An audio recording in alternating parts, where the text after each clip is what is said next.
Tola finally found her way into Kunle's office. She asked the guards at the door to tell Kunle she wanted to see him. "Tell him Tola Delali is looking for him," she said. One of the guards nodded and knocked the door. "Come in," Kunle pleaded. The guard entered inside Kunle's fancy office and delivered the message. Kunle only gave a cheeky smile and told the guard to let her in. Tola walked slowly towards Kunle, who was just seated and still giving his cheeky smile. "So how do you feel now, after ruining my family's life?" she said, with a little disappointment in her eyes. "How can you just be happy with wealth you didn't work for?" She was about to continue when Kunle broke in. "Don't say another word." Kunle said this while he stood up quickly, pointing a warning finger at Tola. "I deserved all these riches. I must say, I just played my cards well." Kunle slowly sat down with a smile on his face now. "You thief! We should have never allowed you in our family." "Oh, you are right. I was a fool for trusting you," Tola screamed. "Guards, come and get this crazy woman out of my office," Kunle demanded. One guard quickly rushed in and grabbed Tola. "Don't touch me," she screamed. "Then get out," he said while pointing his hand to the door. Tola didn't have much words now.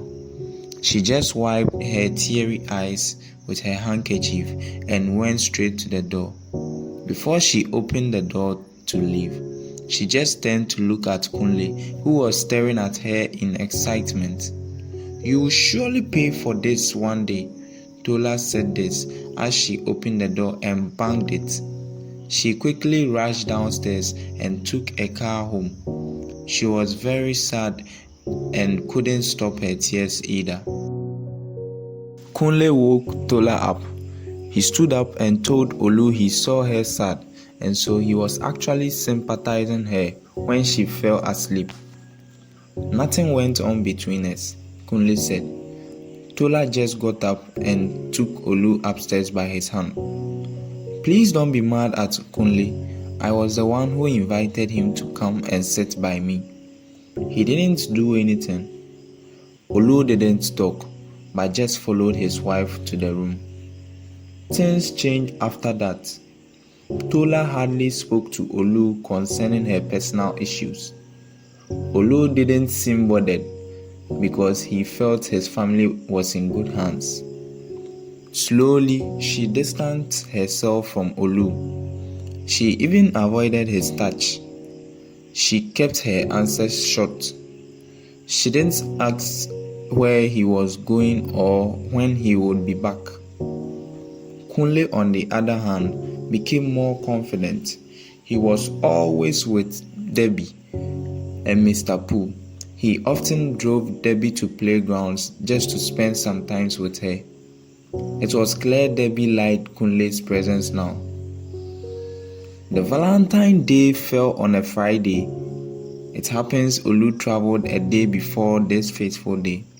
He was going to be back that Friday, but he was going to definitely come in the evening.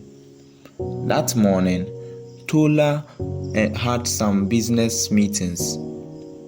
She hurried to the office. She has even forgotten Valentine's Day still exists. Kunle drove Debbie to school as usual and hurried home. He was alone in the house. He was just sitting on the couch and resting his head.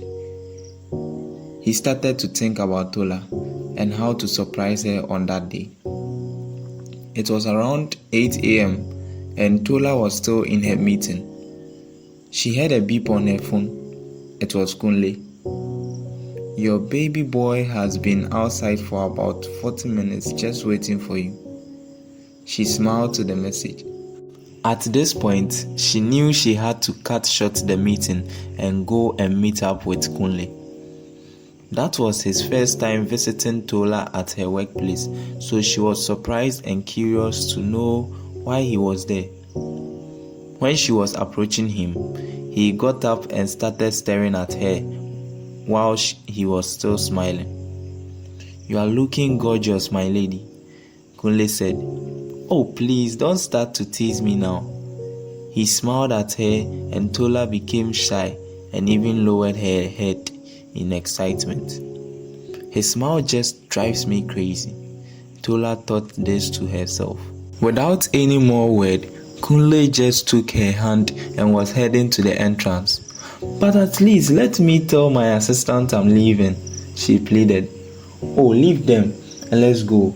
They can handle things here. Let's go and spend some time alone. I have a surprise for you." "Oh, Kunle." Tola wanted to be around her shop, but Kunle managed to take her out. She was not even bothered. She happily followed his boyfriend. Kunle led her to a very nice and expensive hotel in the city.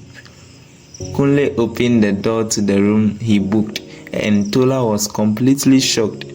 The whole room was nicely decorated, and there was a balloon decoration with the inscription, "Happy Valentine's Day, my dear Tola." "Wow, this is beautiful, Kunle. I love it. Thank you so much," she screamed. She was very excited. She quickly jumped on the bed and relaxed. Kunle pulled a nice red dress and some jewelry from the wardrobe and handed it over to her. "Oh, this is all for me. Thank you so much, darling." She hugged Kunle and thanked him for his surprises.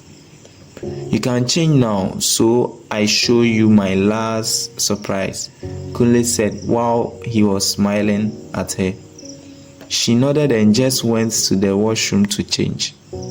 Kunle also wore his red suit and black trousers with his nice and shiny shoes. He had a small rose flower in his hand as he waited for Tola to come out. "How do I look?" Tola asked as she was standing in front of the washroom. "You are glowing, senorita," Kunle praised her now. They went to the fancy restaurant in the hotel. They were eating when Kunle held her right hand. "Do you like all these?" he asked. "Yes, for sure," Tola said. "I thought I haven't done enough." "Come on, even the person who calls himself my husband doesn't do this for me. I'm grateful, Kunle." She moved closer and gave him a kiss on his cheek. After their meal, they changed their clothing and went to the poolside. They had a good time over there. It was now around 3 p.m. and they had to hurry home since Debbie closes school at 4:30 p.m. They went to the hotel room to change. They were holding hands when they got to the room.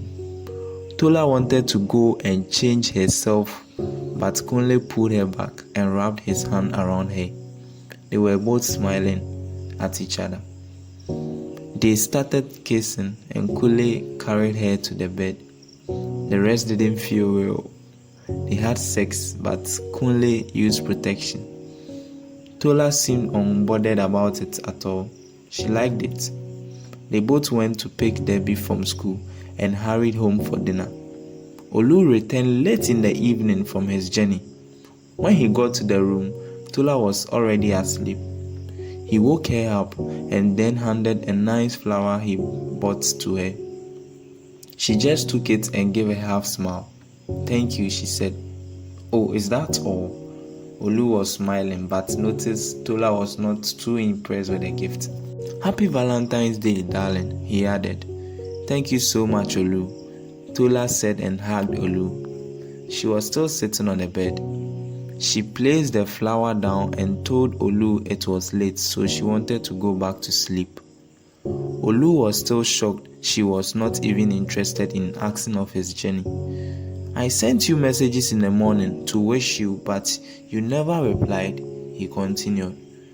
"Tola, I think we need to talk about your change in attitude of late," he continued. Tola just broke in as Olu was talking. "What do we have to talk about? Please don't start any argument. I'm too tired to argue. All that I am asking is, let me go to bed in peace. We will talk in the morning. Olu couldn't believe his ears. He was very emotional now. He just went to freshen up and came to lie on the bed. There was so much on his head. He tried touching Tola, but she kept removing his hand and telling him to allow her to sleep. Morning came, and this time around, Olu was just home. He woke up early for a morning walk with Kunle. Tola has been acting some way of late, Olu said. What is wrong, my good friend? Kunle asked, showing a worried face as if he cared about what Olu was going to say. Since you are her friend, I would like you to talk to her to see her problem, Olu said. Okay, don't worry, I will do anything in my power to help you and Tola, Kunle assured Olu. They shook hands and departed for the house. Back home, Debbie was ready for school, and so Kunle saw her off. Tola was busily preparing for work. She was standing in front of the mirror and she was wearing her shirt when Olu appeared behind her. He helped her wear the dress and close her zip for her. He didn't say a word. Before Tola was leaving the room, Olu just stretched his arms to signal for a hug. Tola hugged him and he whispered some words into her ears. I love you so much, Tola, and I have really missed you. Please come back to me, my love. He gave her a kiss on her cheek and wished her a safe journey. She left. Back at work, any little chances Tola got, she would use that time to think about Olu and Kunle. How can you love two men at the same time? This was what she was thinking about. That night, Olu slept early and Tola was sitting outside drinking tea with Kunle. He works hard, yes, but he doesn't see you, not like I do. Tola stayed quiet. He has everything in his name, doesn't he? Kunle continued to talk. What do you mean? She asked. Properties, business, bank accounts, everything is Mr. and Mrs. But legally, she frowned. I never thought about that. You should. You have built this life together with Olu. You deserve your share. Tola was silent now, and she was confused at the same time. She didn't know what to say.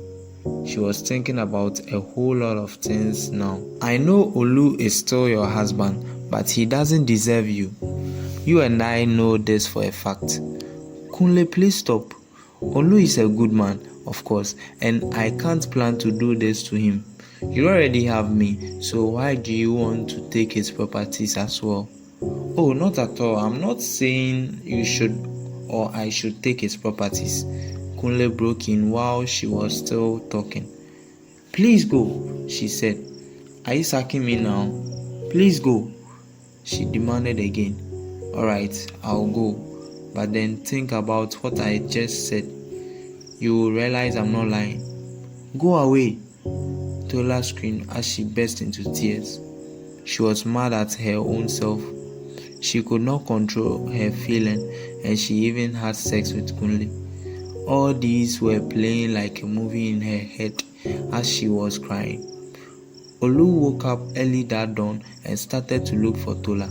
She was fast asleep with some tears on her face. Olu noticed his wife was not well. Early in the morning, Kunle and Debbie prepared and left for school. Olu decided to stay home and take care of his beautiful wife. He prepared a nice breakfast for her, tea and toasted bread with egg and sausage, and some creamy salad. She loved it. Olu was right. She was not feeling too well that morning. Olu told her it was because of her that he didn't go to work. I just wanted to take care of my beautiful wife, he said. After the breakfast, they just talked about their personal issues and watched television and also played video games together. Olu and Tola were happy together. It has been a long time she had that feeling. During afternoon, Kunle was just in his room resting, while Olu and Tola were just on their bed conversing. Olu had a call. "Boss, please, Mr. Kingsley is here with his managers. They said they want the meeting to come on within 30 minutes time." Tola face changed. "I'm so sorry, dear, but I have to leave now. It is a very important meeting," Olu said. "It's fine, you can go," Tola said calmly.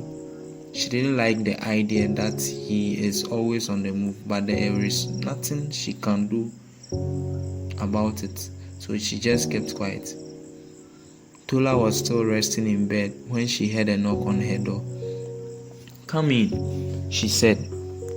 Kunle walked in. "What do you want here?" Tola asked to show how unhappy she is about how Kunle acted the last time they met. He didn't respond. He just got closer to her and sat by the bedside. He started looking at Tola in her eyes. "I want to leave," Kunle said. "How? But why do you want to leave?" Tola was showing a worried face when she said this. "See, don't behave yourself like you care about me or you even respect me. Even when I gave you a good advice, you didn't mind me. I am not a fool, okay? I think before I say something to you. I thought about what I said too before I told you about it. But what did you do when I told you? You rather got angry with me. I don't think I'm ready for you too, so I'm leaving." "Kunle, you're really hurting my head now." "Okay, so tell me what to do." "Let Olu split the properties and then we can also live our life with it." "Are you hearing yourself, Kunle? How can I just divorce him for no reason? Or do you want me to tell him I am cheating on him? Choose between him and me." Kunle just got up and walked away. Tola was sad and was just resting on her bed. She really thought of what Kunle said. "I think I will let Olu divide the properties so that I will have my share and I can sell it to start my own life. I am tired of Olu and his behavior." Tola was becoming something else.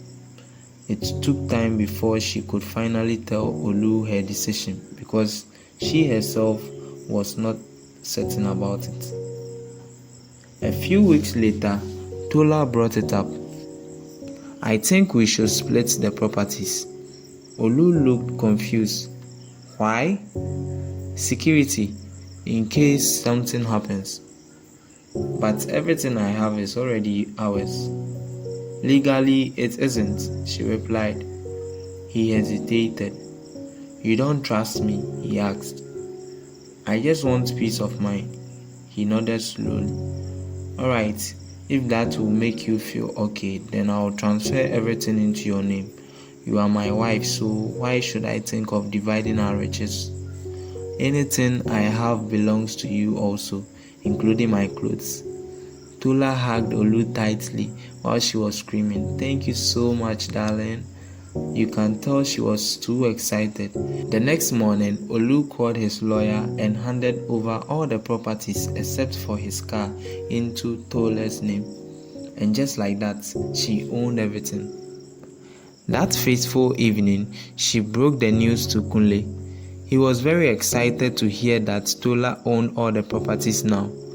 Tola never thought this was the start of her great downfall in life.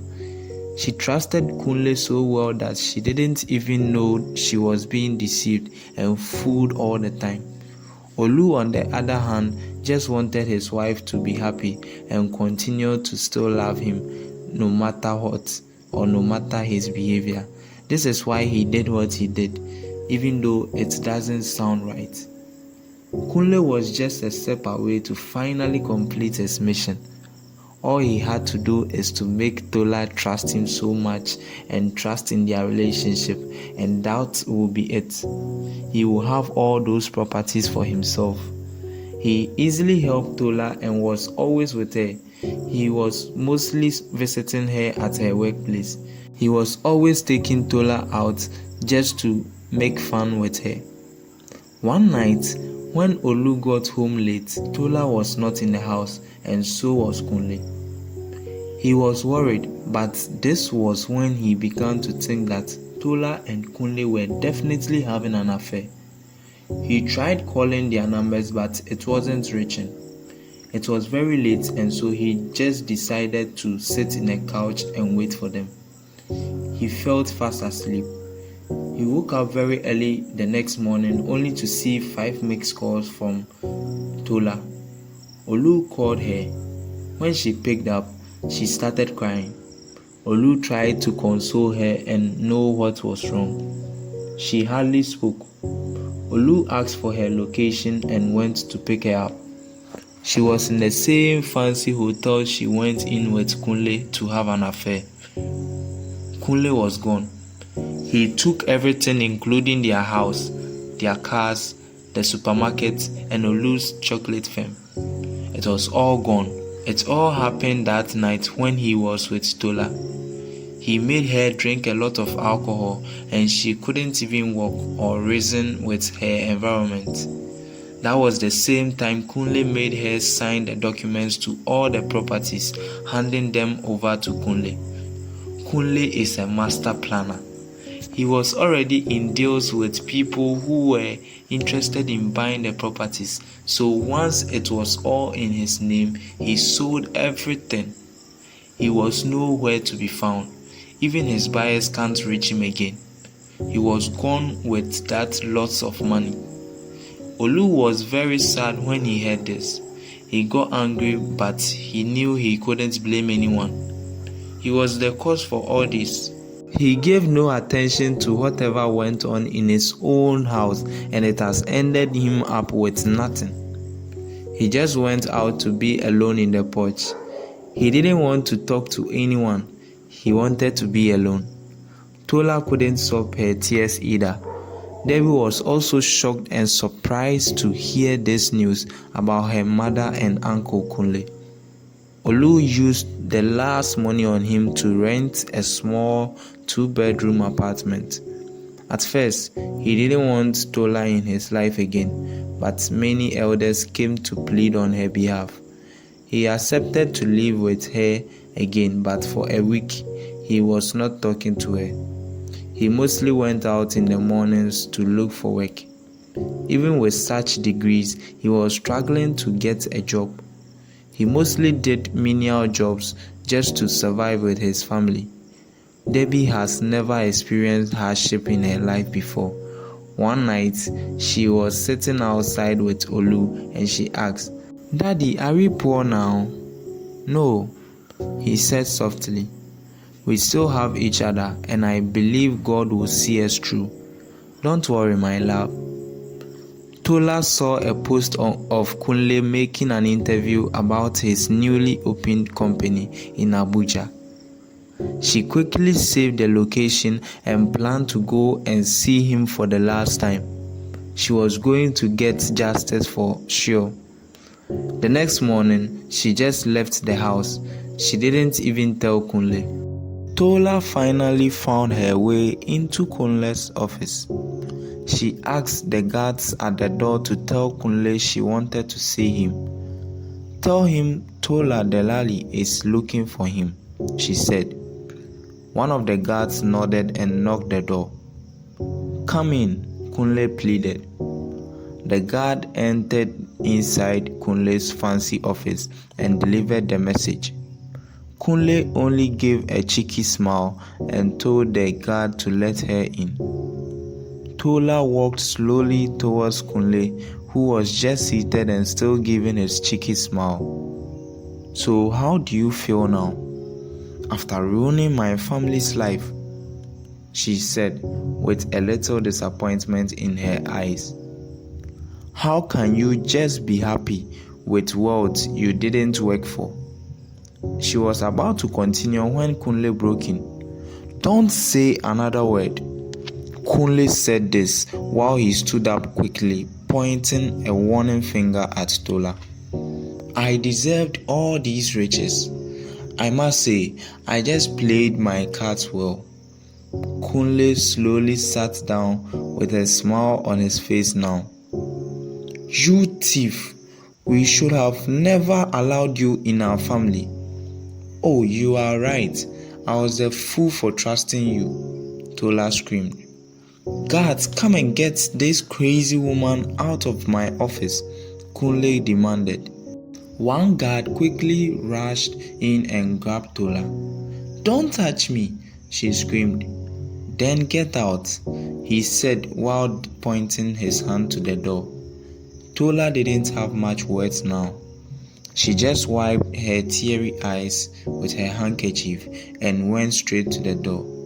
Before she opened the door to leave, she just turned to look at Kunle, who was staring at her in excitement. "You will surely pay for this one day," Tola said this as she opened the door and banged it. She quickly rushed downstairs and took a car home. She was very sad and couldn't stop her tears either. It was clear now. She has been used. She just went home and rested and just hoped and prayed to God things would change. This story is about many things: love, distance, kindness, and betrayal. But mostly it's about trust. Olu's mistake wasn't that he helped a friend. It was that he stopped showing up for his home. He trusted too easily. He assumed loyalty where he should have set boundaries. And the truth is, not every friend deserves access to your house. Not every guest wants to leave. Some come quietly and take everything. So guard your home, guard your time, guard your spare room. Not just the one with a bed, but the one in your heart. Because once someone enters, it is hard to see them until it is too late.